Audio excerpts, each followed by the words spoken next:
Ok.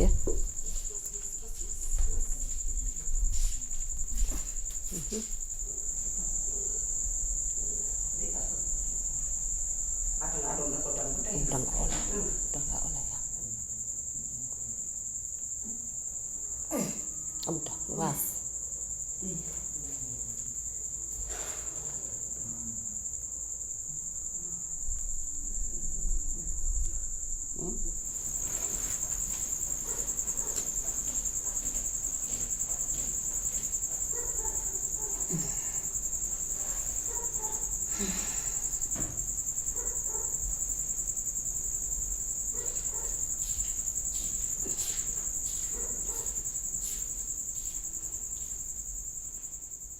La malade a dit qu'elle est fatiguée, elle n'a pas de la force pour pousser le bébé.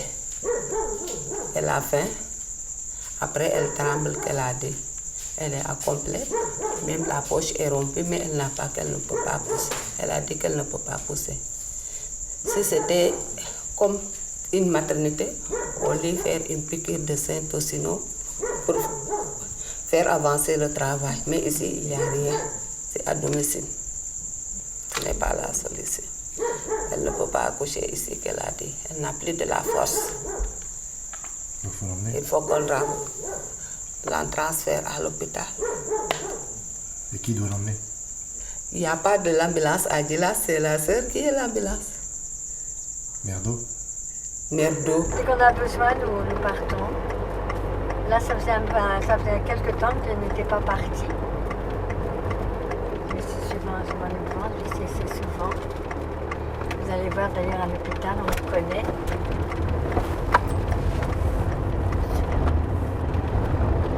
L'hôpital est à 6 km de Djilas. À 6 km de Djilas.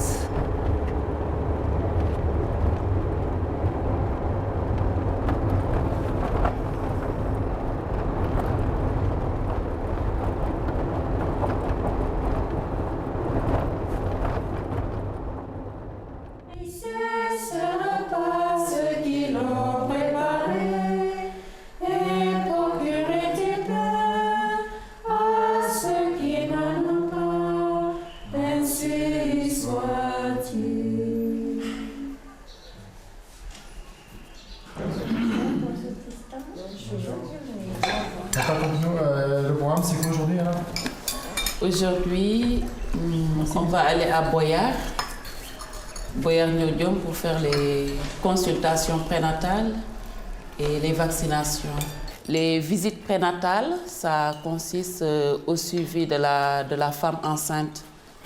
Vraiment, on préfère depuis les débuts jusqu'à vraiment poursuivre le cheminement, disons, pour suivre la femme, voir s'il n'y a pas de problème, voir si elle mène vraiment correctement sa grossesse sans souci. Une journée un peu chargée, mais on a l'habitude. J'ai reçu une formation de sage-femme d'État. Voilà. Je viens de terminer il y a quelques mois. Je vais vous présenter la matrone qui va travailler avec Sœur Marie-Émilie à la maternité. Ah, c'est bien. Kouchane, qui exerce dans le village depuis une trentaine d'années. Presque. C'est vous qui l'avez formée? Au départ, oui, parce qu'elle m'a aidé elle a pesé des nourrissons, on l'a mis sur les rails. Et après, elle est allée à l'école à Fatigue. Et après, elle a fait un stage à Diofior, la maternité. Et depuis, elle continue. L'accouchement à domicile. Ou bien chez elle. Elle a une chambre aussi. Et elle reçoit les femmes là-bas aussi. Et quand les femmes ne peuvent pas accoucher, vite, on vient chez les sœurs pour prendre la voiture et les emmener à quelque chose. Bon, ben, on a un beau planning.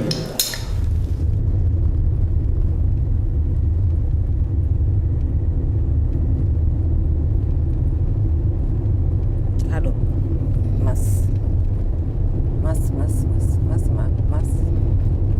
c'est un peu loin l'hôpital, hein. Ça fait du temps.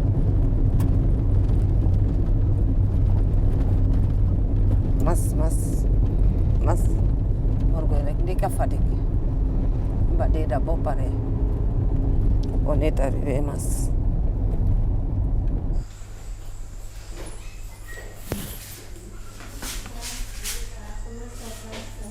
C'est là la maternité de Diofior. Kadoma. C'est ici la maternité de Diofior. C'est ça, c'est la salle d'accouchement. Les tables sont là. Pour les femmes, ces femmes qui habitent dans les environs de Gilas, on préfère vraiment qu'elles viennent accoucher au niveau de la maternité. Voilà, parce que les accouchements à domicile, ça représente aussi beaucoup de risques. Non, je ne vais pas travailler toute seule. Je vais être avec 2 matrones. Koussan, voilà, et il y a une autre aussi qui sera choisie au niveau de la communauté. Une matrone, c'est quoi exactement? Une matrone, c'est une femme qui a été choisie par la population pour aider vraiment à faire les accouchements à domicile. Voilà. Dans les villages où il n'y a pas de maternité pour le moment. Mais là, avec la maternité qui sera construite, ils vont venir travailler avec nous.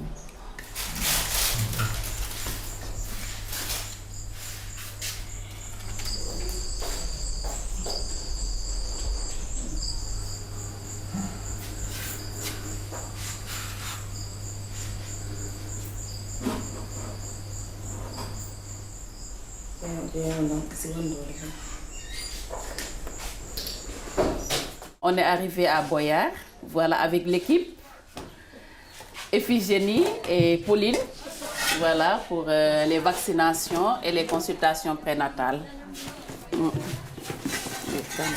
Donc là, pour les femmes, il y a Pauline qui est juste au niveau de la porte là, pour prendre les constantes, la taille, le poids, la tension artérielle, voilà, et puis albumine et sucre au niveau de l'analyse au niveau des urines. Voilà, une fois les constantes prises, les femmes vont venir une à une. Voilà, pour la consultation proprement dite. J'habite un petit village, voilà, à côté de Mbodienne. J'ai vu les sœurs travailler au niveau du dispensaire, c'est là-bas que je les ai connues.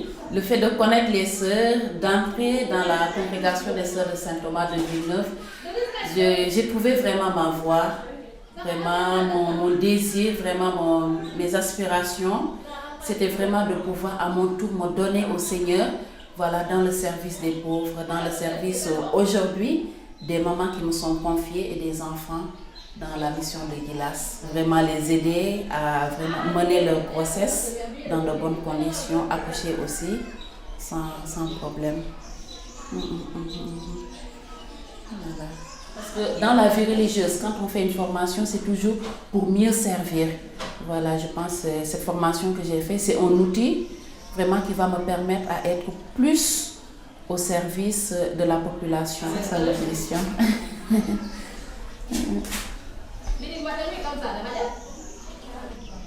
Je suis très heureuse de rendre ce service. Il y a eu un cas hyper tendu, une femme hyper tendue. Là, elle était déjà sous traitement, j'ai vu, donc elle continue le traitement.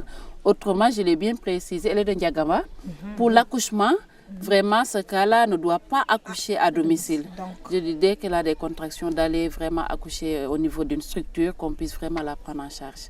Mais pour le déplacement, elle sera obligée de prendre une charrette ou bien pour aller? Voilà, ça, on a le c'est un problème. Oui, d'accessibilité à la maternité.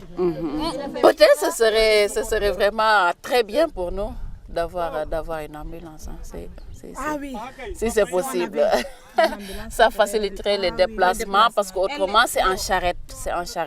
C'est au niveau de Gilas même.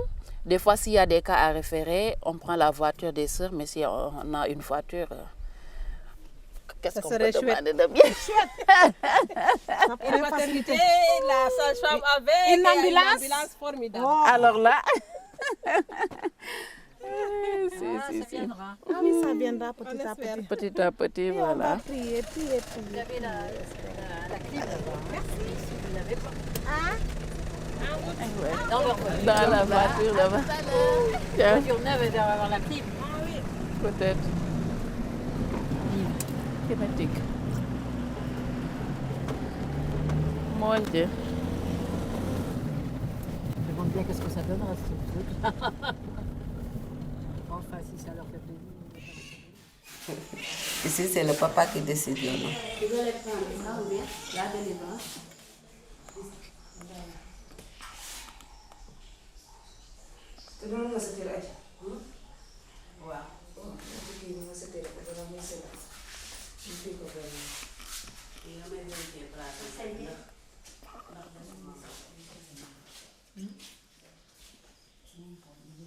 Que Dieu nous bénisse et nous donne une maternité animée.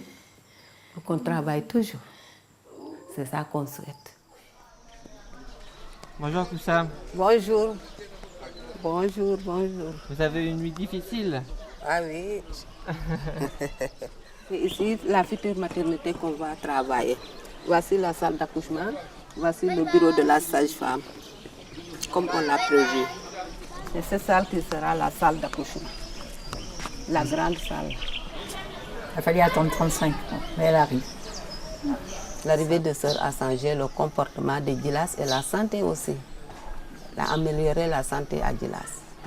Les mamans qui viennent à la visite prénatale sont prévues avant la naissance. Tout ça a amélioré la santé de Djilas. C'était 7, 8, 10 naissances et 2 vivants, 3 vivants. On a même une qui avait eu 12 enfants, elle en avait un vivant. Au lieu de faire des accouchements à domicile, les femmes viendront à la maternité pour y accoucher. Et avec tous les risques, ça pourra aller parce que la sage-femme est là, à côté, tout près. Pourquoi ne pas mettre un petit split? Oui. C'est donc une petite climatisation. Voilà. L'avantage du split, c'est qu'il va renouveler l'air. Il a dit que ça sera absolument dans les temps, parce qu'il faut que ce soit terminé avant 3 mois, avant l'hivernage, avant la saison des pluies. Il nous a dit de nous promettre de nous livrer le chantier, peut-être au mois fin juin, sinon avec 2 semaines de retard, pas plus. Les finitions seront faites à l'intérieur, donc il pourra pleuvoir, il n'y aura pas d'importance. C'est une bonne nouvelle. Voilà, c'est une très bonne nouvelle, oui. Sœur Marie-Émilie, on compte beaucoup sur elle. Elle va vraiment améliorer. Déjà, elle améliore par les visites prénatales qu'elle fait, la confiance qu'elle arrive à donner aux femmes. Vraiment, je pense qu'il va se faire du bon travail. Alors, je suis très contente. On a hâte que ça se termine. Ça, c'est sûr, on a hâte. Mais là... Simplement, on est polyvalent. Donc, un dia la part. Regarde donc, hein? Voilà, merci.